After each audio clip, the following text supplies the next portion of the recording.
S M Islamic TV বাংলার পক্ষ থেকে আপনাদের সবাইকে আসসালামু আলাইকুম।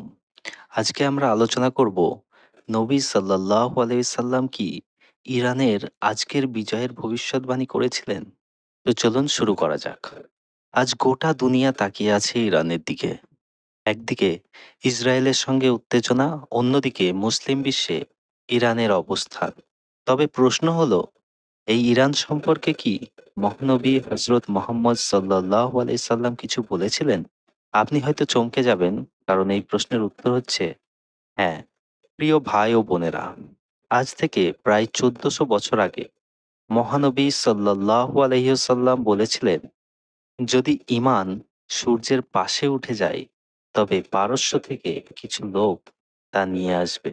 পারস্য মানে বর্তমানের ইরান।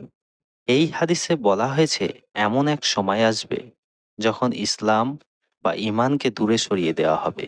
তখন ইরানের মাটি থেকেই এমন কিছু মানুষ উঠবে যারা আবার সেই ঈমানকে ফিরিয়ে আনবে। আজ আমরা কি দেখছি? দুনিয়ার একদল মুসলিম গাজায় নির্যাতিত, ফিলিস্তিনে রক্ত ঝরছে।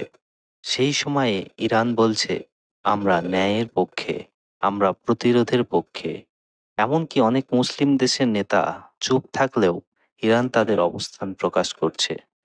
তাহলে কি আজকের ইরান সেই হাদিসের ইঙ্গিত? এটা আল্লাহই ভালো জানেন।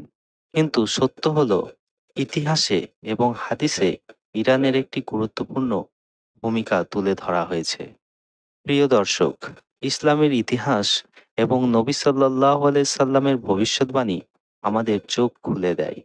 আজ যা ঘটছে তার গভীরে গেলে আমরা দেখি, নবীজি কত কিছুই আগে বলে গেছেন। আসুন আমরা সচেতন হই, সত্যের পক্ষে থাকি, আর ইসলামিক জ্ঞান ও ন্যায়ের পথকে সমর্থন করি। ভিডিওটি ভালো লাগলে লাইক করুন এবং সাবস্ক্রাইব করে পাশে থাকুন।